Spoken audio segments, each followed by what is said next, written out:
Hey everybody, for today's video, we're playing Tryndamere in the top lane. We're up against a Vladimir. He's got Phase Rush, Ghost, Flash. So this is definitely a matchup where he's looking to play as safe as possible. And it's on us to punish his W cooldown specifically as much as possible to force the issue. Looks like he got a stack of his Q somewhere. Maybe he got something off an invade somewhere. I didn't check.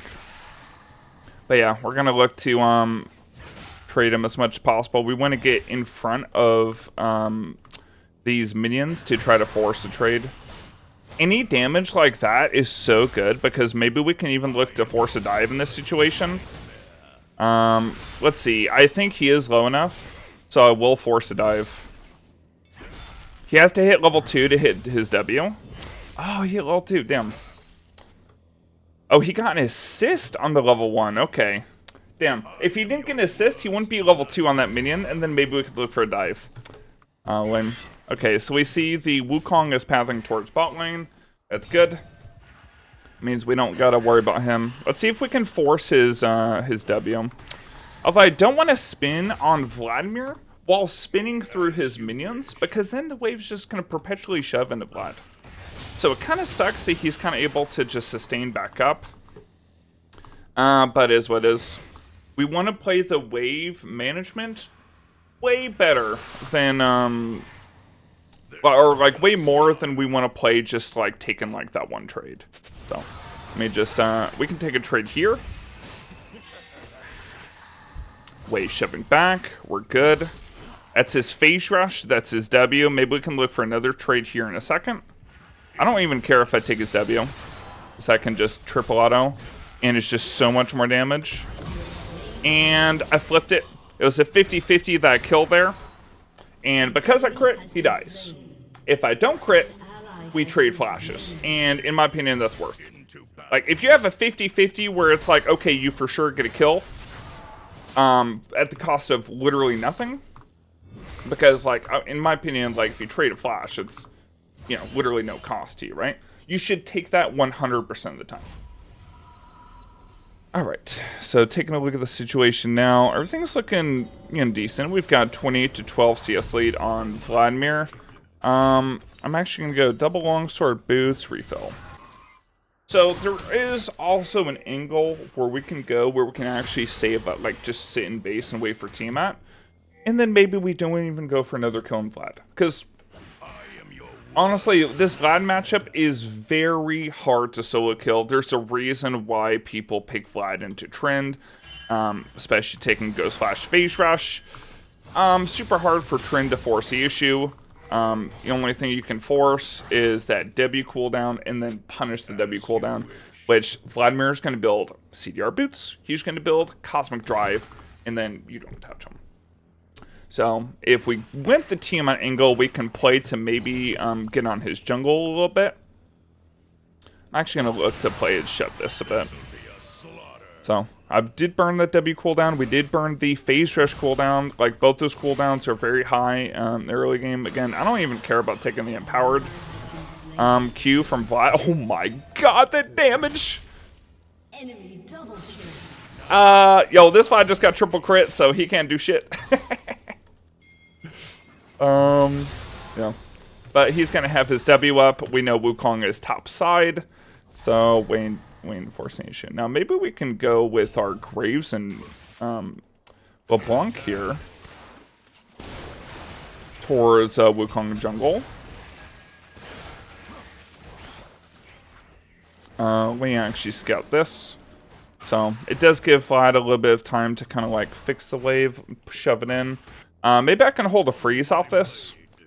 We did take control of Wukong's topside, so hopefully we don't have to worry about him in the near future. I lost 1 minion of XP, and that is it. So, hold this freeze. I'm going to look to burn his W. If I can. That's worth. That is big trade. That is also wave frozen. And it looks like Vlad was going to take it back. He probably has enough for CDR boots at this point. We're just going to take what little denial we can get. So we want to deny as much and like whenever we can in this matchup because Vlad will eventually scale. So, holding the wave in this spot. I mean, we've denied essentially an entire cannon wave. We know he's not here. Just sitting in the bush soaking XP because walking up with W, and I can check that bush with my W. See if he's there. We know Wukong's bottom. Oh, my Alistar's pissed. He's like, Graves, where you at? But Graves just shit on the guy's top side, so that's where he was. Alright, let's see if we can force the issue here.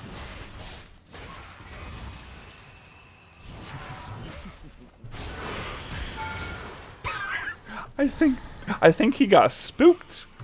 Wow, we got both sums there for just our ghost. Okay, you know what? We can make use of this because now we're up a sum, right? We're going to be up flash in 70 seconds. Maybe we can do something with this. Also, the wave is just in such a shit spot for him. I mean, what can he even do? I'm going to take a trade here and then look for a plant. This is totally fine. I'm going to take this plant. I don't care about missing a little bit of XP. Maybe we can be first responder to this jungle fight. Okay. Oh yeah, alright. So, use our prio for good. Get another kill. Wave still good, by the way. That whole time, the wave stayed in a very strong spot. Okay. Now I can help him a little bit. I'm down to pick up the little mites for a little bit of fury, and then yeah, I'm just gonna go click top. Okay, so even though we got double sums from Vlad, and potentially we could have went for a line of play where we just sit top and play out that. But of course, since we're running Hail Blades Trynd, any play that we can rotate to, and because we put so much pressure on top lane, that we can just make some moves around the map to maybe help other people get ahead. We definitely want to do that.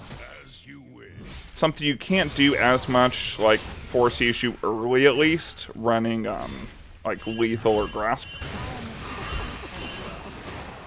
Okay, Vlad is no sums.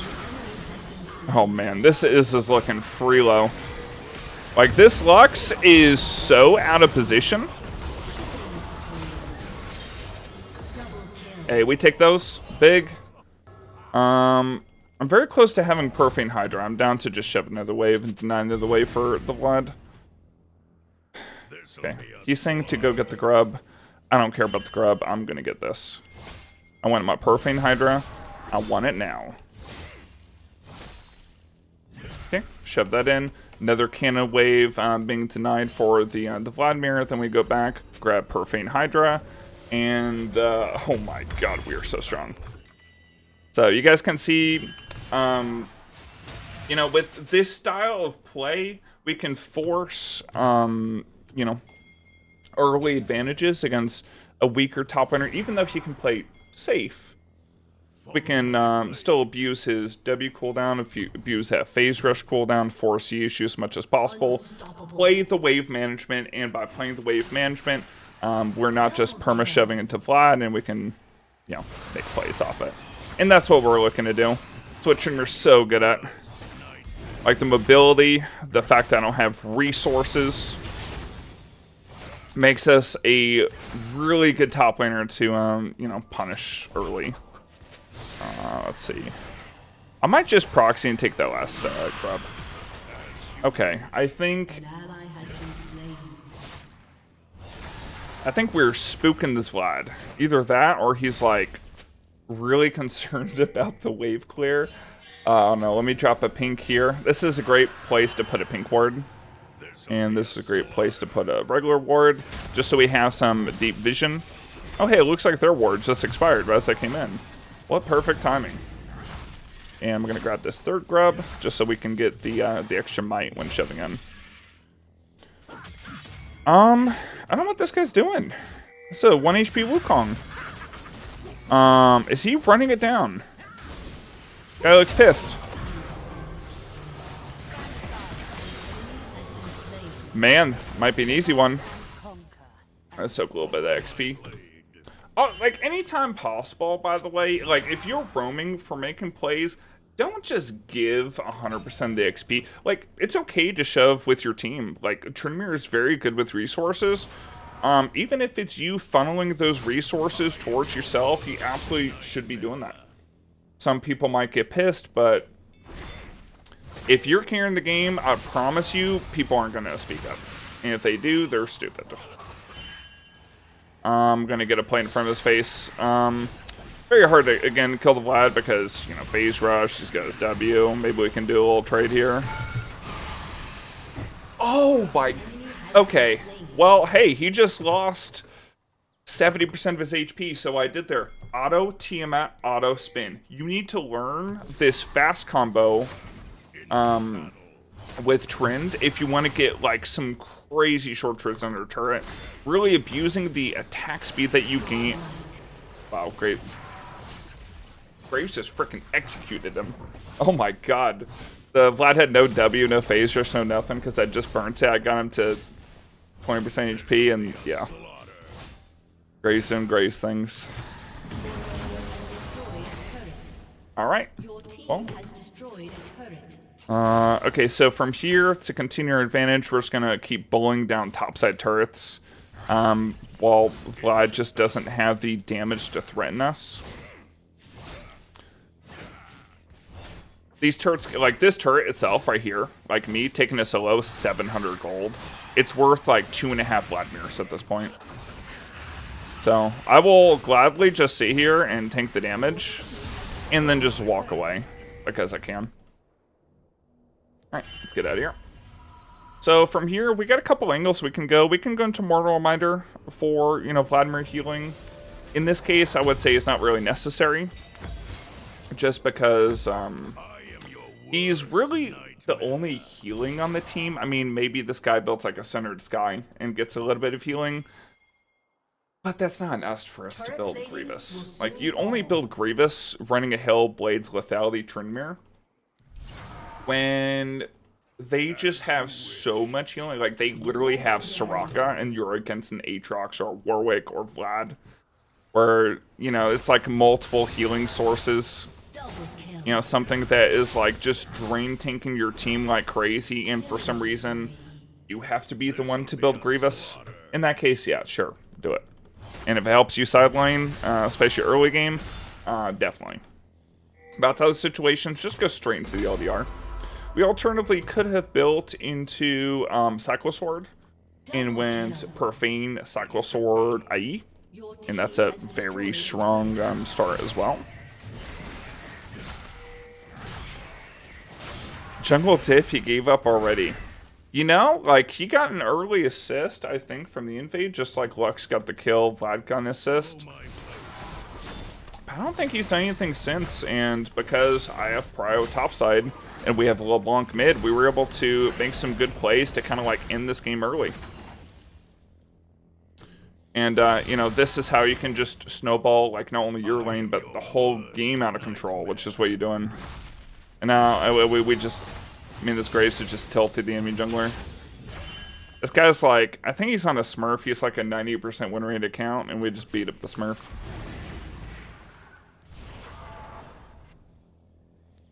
As you wish. Just fast combo to get out of there. So, the reason why I'm auto-attacking first and then using Profane Hydra is by auto-attacking first, it is increasing the speed at which we can cast our Profane Hydra, since the Profane Hydra scales with attack speed. So if we auto-attack first and activate the 140% attack speed from Hail Blades, we can get our damage off quickly. Basically, we're getting 2 auto-attacks, Profane Hydra, and spin damage within like less than half a second. Which, you know, doing it as, like, fast as possible, really min-maxing all the damage, and even getting the sudden impact damage because you're animation canceling that last auto-attack into your spin is perfect. Because if you guys notice, if you're melee on a target, you are not getting the, like, if you're melee on a target and then you spin away from target and deal the spin damage on the way out, you aren't getting sun impact damage.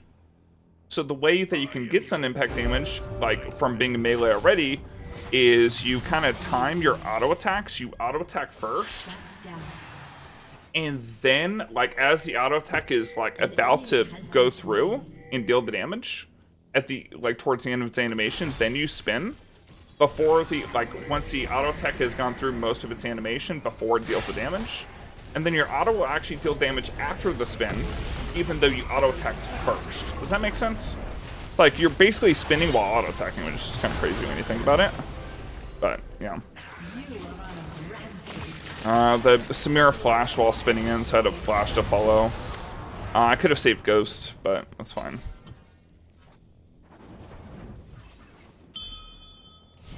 Alright. I guess I just should bought, you know, let's get, you know, I want another 700 gold. Which, by the way, the side lane turrets are worth more gold than the mid lane turrets. I think it was like part of, you know, Riot wanting to give some love to top laners that split. I'm not totally sure on the reasoning, but that's essentially why they did it.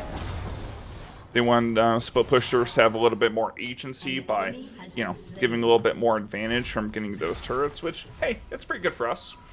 So, with Hailblade's build, we can go for split push in, you know, some scenarios, so always good.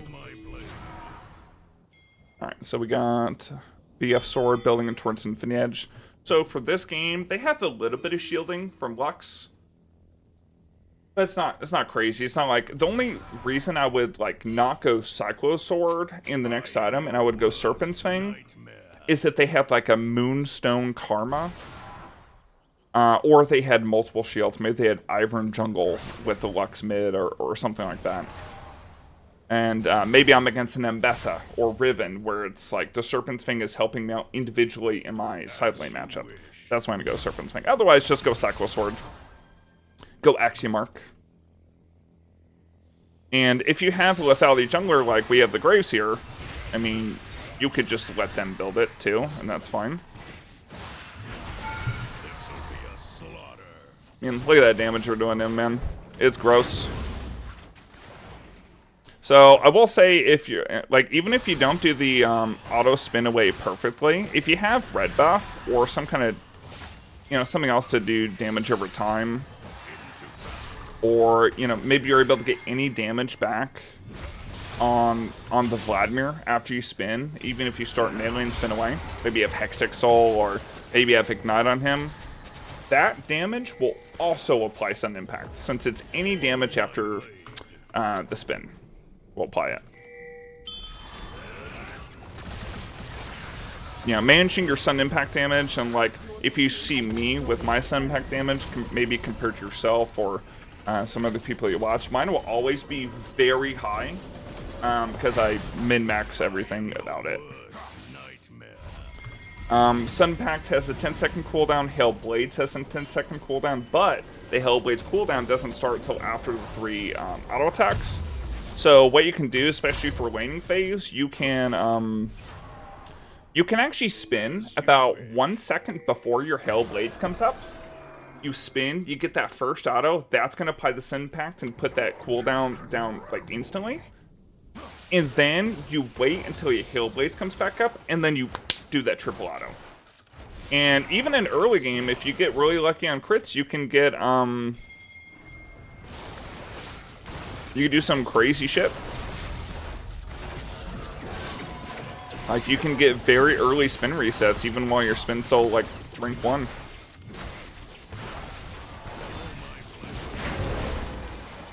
Okay.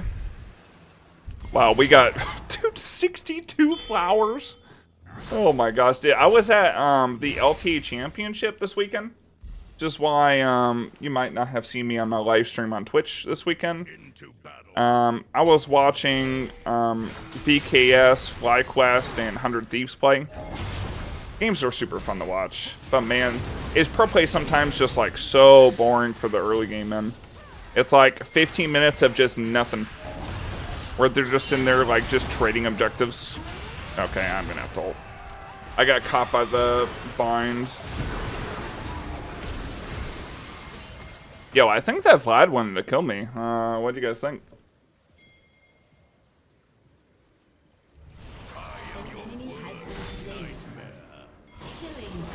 You know, they might have committed a tad bit too hard for me. Yeah, I think I really did something to this Vladimir's mental state from laning phase, man. Like, he is just, yeah, he's just not in a good spot mentally. Which, by the way, I've had... It's so funny, man, junglers. So this Wukong is obviously trolling a bit. I actually had a game right before this I was going to record for this YouTube video, where my Zed jungle did like a 325 full clear, was really bad. And then he did this awful gank top, and I was like, dude, what the fuck happened? And then he just followed me around like a little puppy, like a little dog the rest of the game. It was very funny. Yeah, I think it's a Talon OTP. Alright, so... Hey, I'm gonna honor Graves. Hey, he did pretty good. Alright, guys. Well, there you have it. That's how we carry with Tryndamere in the top lane. If you guys have any questions about the gameplay, go ahead and ask in the comments down below. Please like and subscribe. It helps me out a ton for the channel. And I hope to see you on future videos. Bye, everybody. Have a wonderful day.